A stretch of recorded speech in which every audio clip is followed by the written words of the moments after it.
We all hit creative dry spells once in a while, but thick in the Halloween season, I know exactly what group deserves my table. One down, millions to go.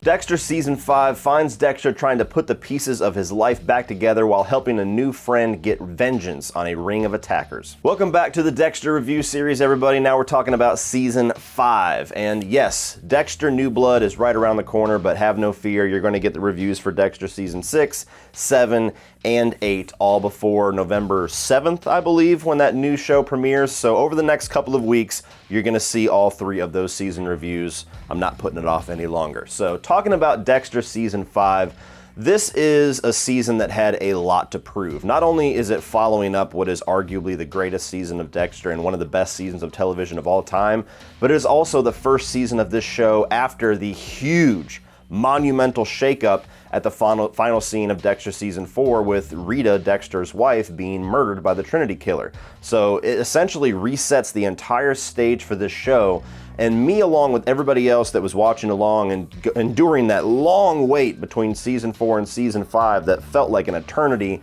we were all wondering, what is this show going to look like now? What is it going to be like with Dexter not having Rita, without having that moral rock, with having all these kids to himself now? What is that going to mean? And while I will go ahead and get this thought out now, I don't think that any season of Dexter after Season 4 ever quite reached the level of quality that we saw in the first 4 seasons, in my own opinion. Season 5 had the potential to be just as good as Season 4, if not better, but they just made a couple really critical issues that makes this possibly the most frustrating season of Dexter for me. And starting off with the positives for Season 5, because there is quite a few, I think that this is a really good story this season. Like I said, the last season left us hanging completely on one of the biggest cliffhangers in TV history, to where we didn't know what was going to happen. And the story direction that they decided to take in Season 5, which is very much focusing on Dexter trying to put the pieces of his own life back together by healing somebody else in the character of Lumen,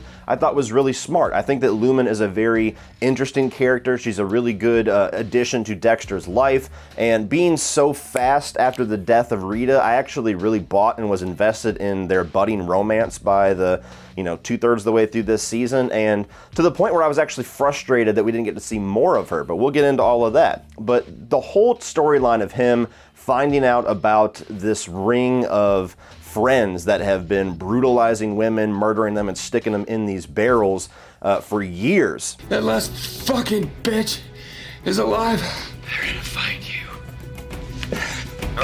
Some experiences are so big they change your DNA. Was not only just a gnarly storyline for a villain and for an antagonist for Dexter this season to try to top at all or even match what they did with the Trinity Killer last year, but it gives a really nice context for him being able to quite literally help somebody, help Lumen, somebody that he can physically see his dark actions improving their life, and having that action come back onto Dexter and allow him to heal from not only his mistakes, but from the tragedy that involved his wife's death. And I thought it was just a really great storyline that they came up with for this season to follow up what we just were left with. Tick, tick, tick.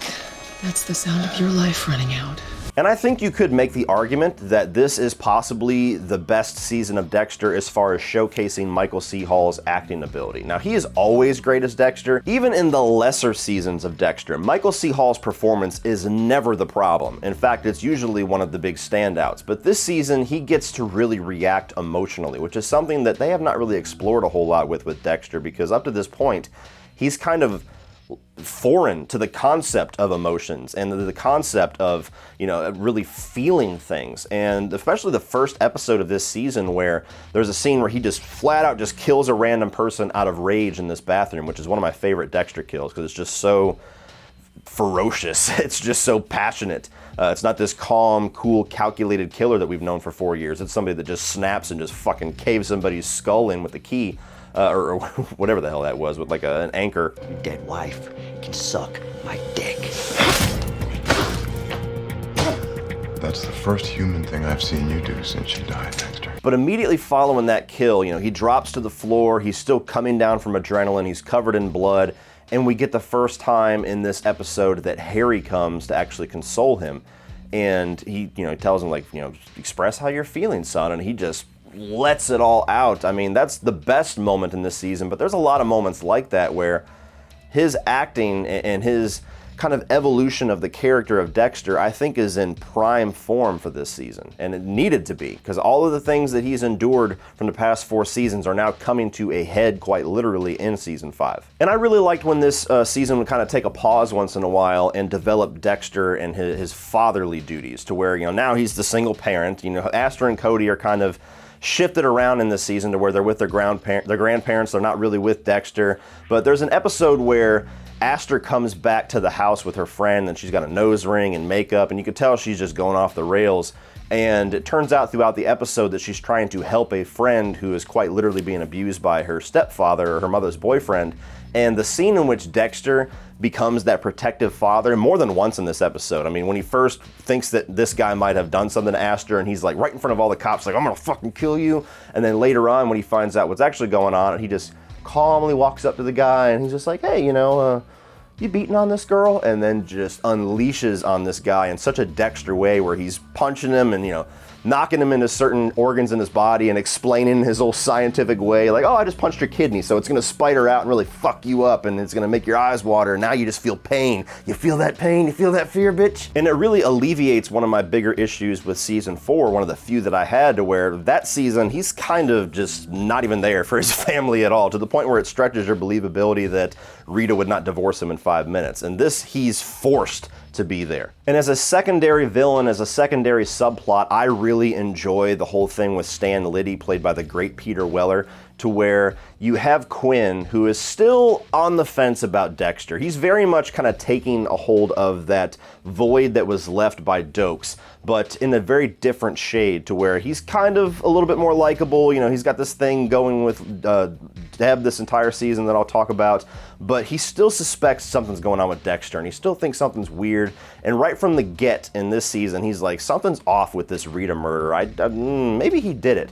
And that all leads throughout the season to him eventually going to Stan Liddy, who is like this, denounced cop who's been kicked off the force, and he uses him as like this private investigator. And all throughout the back half of the season, Dexter's doing these things, and Stan Liddy is just a little bit closer and just a little bit closer. And I thought that was a really good way to kind of twist the screw a little bit and, get that tension ratcheting up even more. This underlying threat that Dexter has no idea is going to come for him or when it's going to snap. And just as a performance, I think Peter Weller is the greatest at playing a lovable piece of shit. I mean, this guy is lower than scum, but you still love watching him. Now, as far as a mixed aspect for this season, I think the entire subplot storyline that Deb goes on regarding these Santa Maria killers, I might be saying that wrong, but it's like these ritualistic gangland murders that she's investigating with these rookie cops, and it leads to a lot of different events that certainly are cool to see for her character, to where people end up getting killed and she's in charge of the operation. And there's a lot of really interesting things with her diving into that side of the community in Miami, to where they're so scared of what could happen that nobody's going to talk to the cops. But the problem that I have with this storyline is, as interesting as it is for the time being that they actually are focused on that, it just gets left dead. Like, there's just something that happens, there's this fallout with this sting operation that goes bad, somebody gets shot that's innocent, and she eventually kind of gets double-crossed by the rookie cop that she was mentoring and working with the entire time, and then you never hear about it again. You never hear what happened to the other brother that's still on the run, that should certainly still be a part of the plot. They never bring it up again. They never bring up this other cop that is now, fucked over Deb to rise through the ranks. She's never brought up again in the entirety of the show.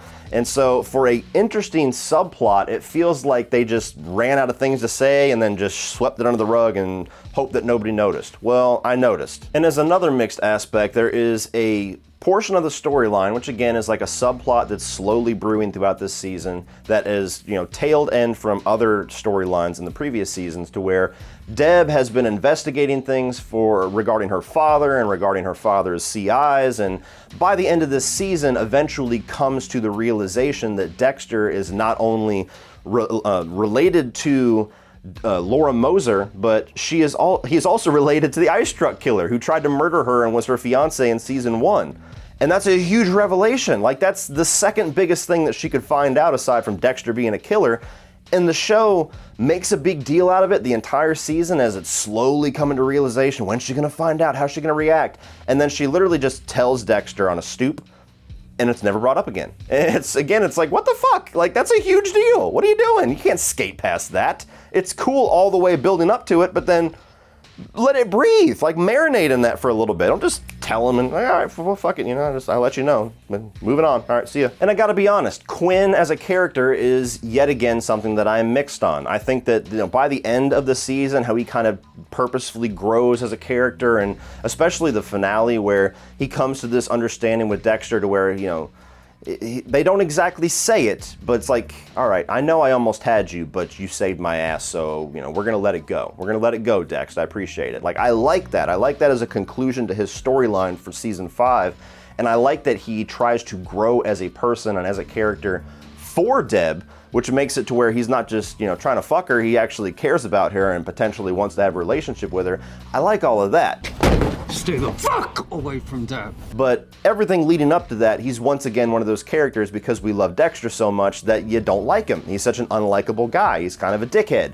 And so there's so many times throughout this series where his character is somebody you like, and then his character is somebody that you think should probably get shot in the head in the fucking middle of the season and just be done with him and bring somebody else in. And you never really know where you stand with this guy. Now moving on to the negatives. One of the biggest storylines in this season that was a huge disappointment for me for how well they did it in season 4 was the whole relationship and then marriage now of LaGuerta and Batista. Totally thrown away in this. Like, he gets into a bar fight because somebody's talking shit, and she has to go, and that kind of introduces the character of Stan Liddy, but they sacrifice their relationship, which is a great element that they've built for 4 seasons, just to introduce a side character that's really only relevant to the story for 4 or 5 episodes this season. I mean, that was not a fair trade. And to the point where LaGuerta is back to just being this completely unlikable bitch the entire time, and you just can't help but love Batista to where you're like, damn, dude, like, how do you keep getting fucked over? How do you always end up with these shitty situations? I mean, it just sucks. They had such a great romance and a great side story to where you love these two characters in season 4. I mean, they made LaGuerta likable by season 4. That's something that you would have never thought was possible the first 2 seasons. And then they just revert back and say, you know what? Nah, all that hard work with those two, fuck it. One of my issues that is still prevalent in this season as well is that I find it way too convenient that Deb just comes up with these revelations. You know what I mean? Like, I understand they're trying to make it to where she's a really smart detective. She is damn good at her job. And there's seasons where that really works better than others. But this season where she's just looking at small details and she just always comes up with these out of left field theories that end up being bang on, where it's like, you know what? I think that there's 2 killers. You know what? I think that they're actually vigilantes. You know what? I think it's a romance between these vigilantes and he's probably helping her or something. And it's like, how the fuck do you know that? Come on. There's ways to develop her as a really smart person that at some point in this show you can 100% believe is going to discover Dexter's secret that nobody else has ever been able to discover outside of Dokes. You can do that without making it a gigantic leap of believability, and I think this is one of the seasons where they don't quite nail that. But now moving on to my biggest problem and my biggest frustration with this season, and honestly, this issue right here is what keeps this season from being an argument for myself personally, for season 5 being one of the best seasons. And that's that the 2 main storylines that they are leading to a conclusion with by the end of this season, they do not end in a satisfying way whatsoever. They wrap it up in a nice little tidy, neat bow of convenience, and then they make us wait until another season, one of which they just drop altogether. So you have the storyline with Dexter and Lumen that initially is like him saving her, then eventually becomes a friendship, then eventually becomes a partnership, then eventually becomes a romance in a partnership. And then by the end of this season, especially with the gigantic hole in his heart and hole in our hearts as Dexter fans, that the death of Rita has left, You are so on board with like, okay, you finally avenged Lumen, you've taken out all of the Barrel Girl killers, it's time to finally be happy again. She's perfect for him, he's perfect for her, they are damaged and complement each other in the perfect way. This is going to be great. Now, I understand things don't tend to work out all nice and pretty for Dexter until the script wants it to, so maybe it was a little foolhardy to expect this to end up that way, but for her to just wake up the next morning and just immediately fall out of love and just be like, you know what, my dark passenger's gone, fuck you, see you later.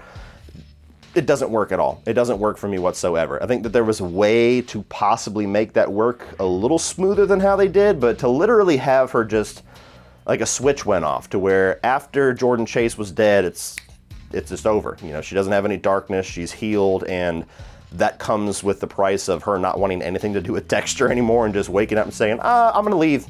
And it doesn't work. It doesn't work at all. I mean, there's another romance later on in this series that I think has an equally ill-fated tone to it that this does, but this is the one that should have been stretched out a little bit longer as opposed to the one that we have gotten. But possibly even more of an egregious error, in my opinion, is that they are building up so heavily this season to Deb finding out that Dexter is a serial killer. And they get all the way to the point where Deb is finding all these clues and she's figuring out all these things and she's a step ahead of everybody else in the force and she's barely a half a step behind Dexter and Lumen the entire season. And she gets to a point where they are literally chopping up the final boss, if you will, of this season. And they are only separated by a piece of cellophane.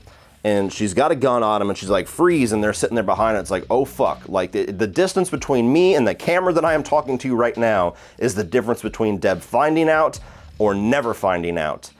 And after all of the work and all of the dedication that she has put in for the entire season, she just lets him go and says, you know what, I'm all about what you're doing. I'm gonna call this in, but you got a little bit of a head start.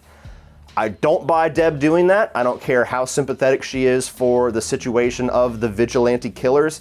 And it is such a blue balls moment for Dexter fans for the story to finally come to that point and then go the opposite way.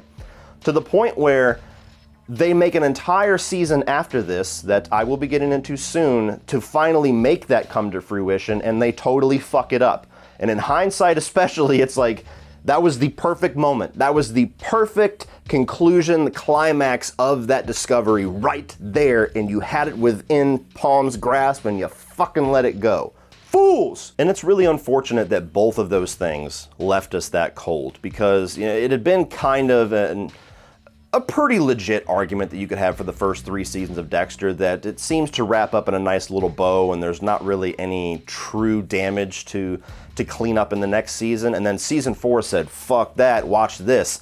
After season 4, this show should have never gone back to that type of tidy cleanup by the finale ever again. It feels so out of place, it feels so tonally off, and it's so unsatisfying to have an ending like season 4 and then get to season 5 and it's like, everything's better, see you next year. So overall, guys, I really do enjoy season 5. I still think that it's one of the better post-season 4 seasons, but it's not anywhere near the level of satisfaction I get from the first 4 seasons for all the reasons I just gave you. They had greatness within grasp, they had an amazing story, they had great performances and great character stuff going on, but they also threw away a lot of stuff that they have built up to and just completely dropped the ball with the ending to 2 major character arcs in this season.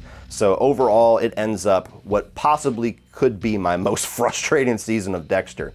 And hopefully New Blood does not take that mantle. So after 4 seasons of awesomeness, I'll be honest that season 5 is a slight dip in quality, but it's still very much worth your attention if you are a fan of the Dexter character and the storyline we've been on so far. So check this thing out online and stream it.